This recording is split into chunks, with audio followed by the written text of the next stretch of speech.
ഈ pre budget ഡിസ്കഷൻസിലൊക്കെ ഇത്തരം ആശുപത്രികളെ, ഇത്തരം സ്കൂളുകളെയൊക്കെ അല്ലെങ്കിൽ കോളേജുകളെ ഒക്കെ സഹായിക്കാൻ മനുഷ്യർ തയ്യാറായി വരുന്നു. CMDRFനും അപ്പുറം ഓർമ്മയുണ്ടാവുമല്ലോ.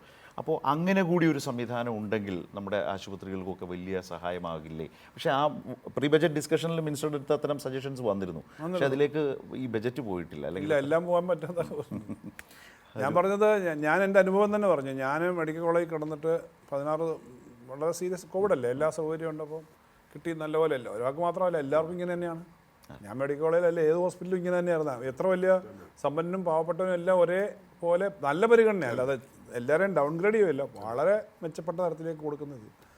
അപ്പോൾ അത് കഴിഞ്ഞപ്പോൾ നമുക്കൊരു പണം, ഇത്ര വലിയൊരു സേവിങ്സ് നമുക്ക് ജീവിതത്തിന് സഹായിച്ചില്ല. കൂടെയുള്ള പരിചയക്കാരൊക്കെ മരിച്ചൊക്കെ പോകുന്നില്ല ആ സമയത്ത്, കോവിഡ് സമയത്ത്. അപ്പോൾ പണം കൊടുക്കണമെങ്കിൽ അന്വേഷിച്ചു, ഒരു മാർഗ്ഗവും എന്തെങ്കിലും ഒരു. അപ്പം പിന്നെ മുഖ്യമന്ത്രിയുടെ ദുരിതാശ്വാസ നിധിയിലാണ് അന്ന് കുറച്ച് പണം കൊടുത്തത്. അല്ലാതെ ഇപ്പോൾ അതിനൊരു വിൻഡോ ഇല്ല. ആ വിൻഡോ ഇപ്പോൾ കൊണ്ടുവരണമെന്നാണ് ഞാൻ ബഡ്ജറ്റിനകത്ത് അത് വിശദമായി പറയണമെന്ന് വെച്ചാൽ സ്പേസിൻ്റെ പ്രശ്നങ്ങളാണ്. ആ ഒരു വിൻഡോ ഇപ്പോൾ നമ്മൾ റിപ്ലൈ ആയാലും ഒരു തീരുമാനം. ഡോക്ടർ പോലും മരിച്ചിട്ടില്ല, വിവാദങ്ങൾ ഉണ്ടാവുന്നുണ്ട്, പക്ഷെ ഒരു ഡോക്ടർ പോലും മരിച്ചിട്ടില്ല. പിന്നെ ഹോസ്പിറ്റലിൽ ഒരു കാര്യം കൂടിയുണ്ട്, നമ്മുടെ കൺവെൻഷനായ രീതി.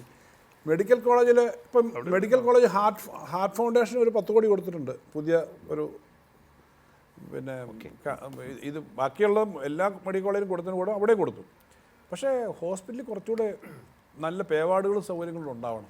യഥാർത്ഥത്തിൽ നമുക്ക് ആ ഒരു പോയിന്റിലാണ് ആ സൗകര്യം കൂടി ഉണ്ടാവണം. പിന്നെ ഒരു പ്ലാനിങ് ഇല്ലാതെ വളരെ പഴയ വലിയതായിട്ട് കിടക്കുകയല്ലേ. അപ്പോൾ ആ രംഗത്തൂടെ കുറച്ച് മാറ്റം വന്ന് കുറച്ചുകൂടി ആ മേഖലയിലേക്ക് വരും. പിന്നെ എന്ത് പറഞ്ഞാലും മെഡിക്കൽ രംഗം എന്ന് പറഞ്ഞാൽ വലിയൊരു കമേഴ്ഷ്യൽ ആക്ടിവിറ്റി ഉള്ള സ്ഥലമാണ്, പ്രൈവറ്റ് ഹോസ്പിറ്റൽസ് ഒക്കെ. അപ്പോൾ അതിനെയൊക്കെ പല രൂപത്തിൽ സമീപിക്കുക എന്നുള്ളതാണ്. അത് കാര്യമായി ബജറ്റിൽ പല രൂപത്തിൽ നന്നായിട്ട്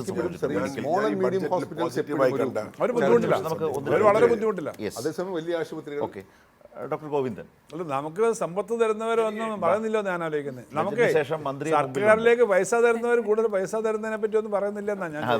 പൈസ തരാൻ ഞാൻ പറഞ്ഞു, ഞാൻ നേരത്തെ സൂചിപ്പിക്കട്ടെ, കേരളത്തിൽ മാക്സിമം ടേൺ ഓവറും മാക്സിമം GST കളക്ട് ചെയ്യുന്ന ഭീമയാണ്. നാഷണൽ ലെവലിൽ സെക്കൻഡ് ഹയസ്റ്റ്. അപ്പോൾ ഇവിടെ ഇനിയും gold industry, gold business, gold മാനുഫാക്ചറിന് നല്ല തരത്തിലുള്ള സ്കോപ്പുണ്ട്. പക്ഷേ അതിനുള്ള സപ്പോർട്ട് ഗവൺമെൻറ് തരണമെന്ന് മാത്രമേ പറയൂ. ഞാൻ ഒരു ഉദാഹരണം പറയാം. ഇവിടെ മാനുഫാക്ചർ ചെയ്യുന്ന പ്രോഡക്ട്സ് ത്രൂ ഔട്ട് ദുബായിലാണെങ്കിലും US-ലാണെങ്കിലും UK ആണെങ്കിലും എവിടെയാണെങ്കിലും നല്ലവണ്ണം ഡിമാൻഡ് ഹാൻഡ് മെയ്ഡ് പ്രോഡക്ട്സിനാണ്. പക്ഷേ ഈ ഹാൻഡ് മെയ്ഡ് കഴിഞ്ഞ ഒരു 4 കൊല്ലം മുമ്പ് ഏകദേശം 12,000 പേര് ഗോൾഡ് സ്മിത്തിലൂടെ വർക്ക് ചെയ്തുകൊണ്ടിരിക്കുകയായിരുന്നു കേരളത്തിൽ. ഇപ്പോൾ ഈ കൊല്ലം ആകുമ്പോൾ 4,000-ന് മേലെ ആൾക്കാർ പുറത്ത് പോയി കഴിഞ്ഞു. അവർ ബാക്കി സ്റ്റേറ്റിൽ പോയിട്ട് അവിടെ മാനുഫാക്ചർ ചെയ്തിട്ട് ആ പ്രോഡക്റ്റ് അവിടെ നിന്ന് എക്സ്പോർട്ട് ചെയ്യാൻ. ആ എക്സ്പോർട്ടിന് നല്ല ഡിമാൻഡുണ്ട്. ആ എക്സ്പോർട്ട് സംവിധാനം കൊണ്ടുവരാനുള്ള സാഹചര്യം ഗവൺമെൻറ് ലെവലിൽ കൊണ്ടുവരികയാണ്. തീർച്ചയായിട്ടും ആ ഇൻഡസ്ട്രിയും ആ ആൾക്കാർ തിരിച്ചു വരും. നല്ലൊരു എക്സ്പോർട്ട് ഓറിയൻറ്റഡ് ആയിട്ടുള്ള ബിസിനസ് മാറുന്നതിൽ ഗവൺമെൻറ് നല്ലൊരു ഇൻകം ഉണ്ടാകും. ഞാനൊരു വേറൊരു ഉദാഹരണം പറയുകയാണ്. ഇതിവിടെ ടോട്ടലായിട്ട് ഗവൺമെൻറ്റിന് സപ്പോർട്ട് ചെയ്യാവുന്നതേ ഉള്ളൂ. ഇവിടെ ഇൻഡസ്ട്രി തുടങ്ങാനുള്ള എല്ലാ വിധത്തിലുള്ള ഒരു സ്കോപ്പ് ഗവൺമെൻറ് ലെവലുണ്ടാകും. ഇൻഡസ്ട്രി, ഗോൾഡ് മാനുഫാക്ചറിങ് ഇൻഡസ്ട്രി, അതിനൊന്ന് സൗകര്യം ഗവൺമെൻറ് തരണം. എന്താ ചെയ്യേണ്ടത് പറഞ്ഞോ, ഇപ്പം തന്നെ പറഞ്ഞോ. അത് ഞാൻ പറയാം. എൻ്റെ സപ്പോർട്ട് ആൾക്കാർ അത് വേറൊരു സംഗതി ഏറ്റവും കൂടുതൽ പ്രാധാന്യം അയക്കുന്നുണ്ട്. E-way bill. Sir, E-way bill ഇവിടെ നടപ്പിലായി കഴിഞ്ഞു. നാഷണൽ ലെവലിൽ അത് എവിടെയും നടപ്പിൽ വന്നിട്ടില്ല. E-way ബില്ല് അഫക്റ്റ് ചെയ്യുന്നത് ഇവിടെ ചെറിയ മാനുഫാക്ചറേഴ്സിനാണ്, ഗൂഡ് സ്മിത്തിനാണ്. അവർക്ക് ഒരു സ്ഥലത്തും 10 കാരമായിരിക്കും, 100 കാരമായിരിക്കും, 50 കാരം 4 തവണ അവർക്ക് E-way ബില്ല് എടുക്കണം. അവരെ സംബന്ധിച്ച് അക്കൗണ്ട്സിന് വെക്കാനുള്ള സാഹചര്യമില്ല, അതിനുള്ള വരുമാനമില്ല. അവർ വേറെ ആരെങ്കിലും ഡിപ്പെൻഡ് ചെയ്യണം. സ്വന്തം അത് ബാക്കി ഒരു സ്റ്റേറ്റിലും ഇല്ല.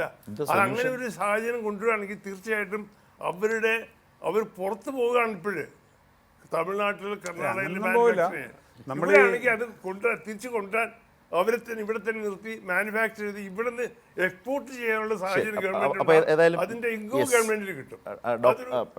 ഡോക്ടർ ഗോവിന്ദൻ പറഞ്ഞതിൽ മിനിസ്റ്ററുടെ ഒരു കൂട്ടിച്ചേർക്കൽ കൂടി വേണം, കൊടുത്തേ പറ്റൂ. എൻ്റെ മംഗളക്കാർക്ക് യാതൊരു വിധത്തിലുള്ള ബുദ്ധിമുട്ടില്ല, അവർ മാനേജ് ചെയ്യുന്നുണ്ട്. ചെറുകിടക്കാർ ഈ 80% ആൾക്കാർ മാനുഫാക്ചർ ചെയ്യുന്ന ഗോഡ്സ്മിത്തിനും അഫക്ട് ചെയ്യുന്നതാണ്.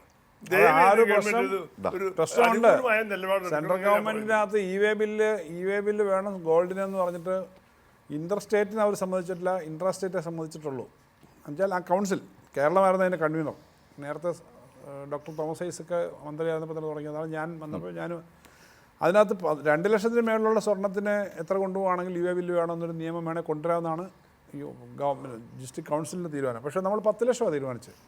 10 ലക്ഷത്തിന് മേലുള്ള സ്വർണം അങ്ങോട്ടും ഇങ്ങോട്ടും കൊണ്ടുപോകുന്നതിന് ഇ വേ ബില്ല് വേണം. ആ ഇ വേ ബില്ല് അവരുടെ ആകെ ബാധിക്കാത്ത തരത്തിലേക്കുള്ള സംവിധാനങ്ങളുണ്ടാവും. കഴിഞ്ഞ ദിവസം ചർച്ച ചെയ്തിരുന്നു.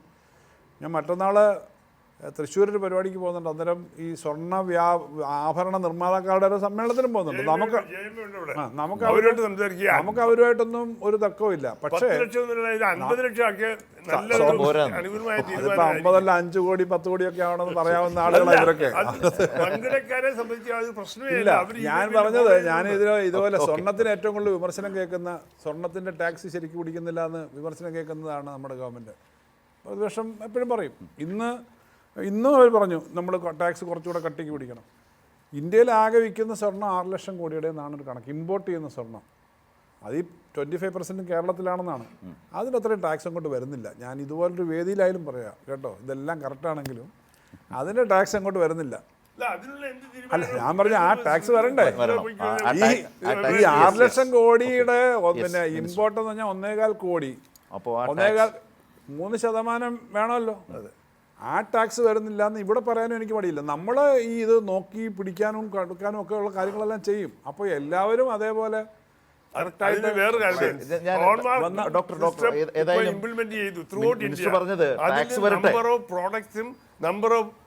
ശരിയാണ്. പക്ഷെ ടാക്സിന്റെ കാര്യത്തിൽ നമ്മുടെ ഈ ക്വാണ്ടിറ്റിയായി വെച്ച് നോക്കുമ്പോൾ അത് വരുന്നില്ല എന്നും ഉള്ള പ്രശ്നമുണ്ട്. അതിപ്പം ടാക്സ് വരണം. നമ്മളിത് ഒരിക്കലും ആളുകളെ ഉപദ്രവിക്കാൻ വേണ്ടിയിട്ടല്ലോ. ഞാൻ അവതരിപ്പിക്കാം. നിങ്ങളുടെയൊക്കെ പല പ്രശ്നങ്ങളുണ്ടായിരുന്നല്ലോ. ഒരു മിനിറ്റ്, ഇവർക്ക് ഈ എല്ലാ മർച്ചൻസിനും ട്രേഡേഴ്സിനും ഇവരെല്ലാം ട്രേഡേഴ്സിൻ്റെ അവരുടെ ഏറ്റവും കൂടുതൽ നമുക്ക് ഈ ടാക്സിൻ്റെ പല ബർഡനും വലിയ തോതിലുള്ള അസസ്മെൻറ്റും എല്ലാം പരിഹരിച്ചിട്ട് അതിന് ഏറ്റവും കൂടുതൽ ആംനസ്റ്റി കൊടുത്തത് ഈ ഗവൺമെൻറ്റാണ്. എന്ന് പറഞ്ഞാൽ 50,000 ടാക്സ് കേസസ് ഉണ്ടായിരുന്നു GST പ്രീ GST. അതിനകത്ത് 25,000 പേരെയും 1 പൈസ അടയ്ക്കാതെ ഒഴിവാക്കി. 25,000 രൂപ വരെ പണ്ടുണ്ടായിരുന്നത് ഇപ്പം കൂടി ടാക്സും പലിശയുടെ പലിശയൊക്കെ ആയിട്ടും ഫൈനായിട്ട് വന്നു. എല്ലാം ഒഴിവാക്കിയല്ലോ. എന്നിട്ട് ഏറ്റവും ഉയർന്ന ടാക്സ് അടയ്ക്കുന്ന ആളുകളെ, അതായത് 1 കോടി മേളിലുള്ള ആളുകൾക്ക് 70% 80% വരെ, ബാക്കി 80% അടയ്ക്കണമായിരുന്നു, അല്ലെ 70 അടയ്ക്കണമായിരുന്നു. അത് ഇന്ന് ആംനസ്റ്റി കൊണ്ടുവന്നിട്ടുണ്ട്. അത് പിന്നെ 60% 50% ആക്കിയിട്ടുണ്ട്. ഏറ്റവും നല്ല അവസരമാണ് എല്ലാവരും ഇത് അടയ്ക്കാനുള്ളത്. വലിയ ചില കേസുകൾ ഉണ്ടായിരുന്നു. അതിനകത്തൊക്കെ നിയമം തന്നെ ഇവർ 100 കോടി ഒരു ഫൈൻ ഇട്ടാൽ അതിന് 1% അടയ്ക്കണമായിരുന്നു നേരത്തെ, അല്ലേ? 100 അല്ല 1500 കോടി അല്ല. അപ്പോൾ എത്ര ഇട്ടാലും അതിൻ്റെ അടയ്ക്കണമായിരുന്നു. അതിന് GST നിയമത്തിന് അനുരോധമായിട്ട് അതിനകത്തൊക്കെ 20,000 രൂപ മാത്രം കോടതി ഫീസ് അടച്ചാൽ മതി എന്ന് പറഞ്ഞിട്ടുണ്ട്. അപ്പം ബിസിനസ് നടത്തണം, നല്ലപോലെ അവർക്ക് പണം വേണം, ഞങ്ങൾക്ക് യാതൊരു തർക്കവും ഇല്ല എന്ന സമീപനമാണ്. പക്ഷേ അതേസമയം ഈ പൊതുവിലുള്ള നിയമം അനുസരിച്ച് മിനിസ്റ്റർ ആ ബിസിനസ്സിനോട് വലിയ പ്രോത്സാഹനമാണ് ബജറ്റിന്റെ പശ്ചാത്തലത്തിൽ മുന്നോട്ട് പോകുന്നത്. നമുക്ക് തൽക്കാലം അതവിടെ നിർത്തണം.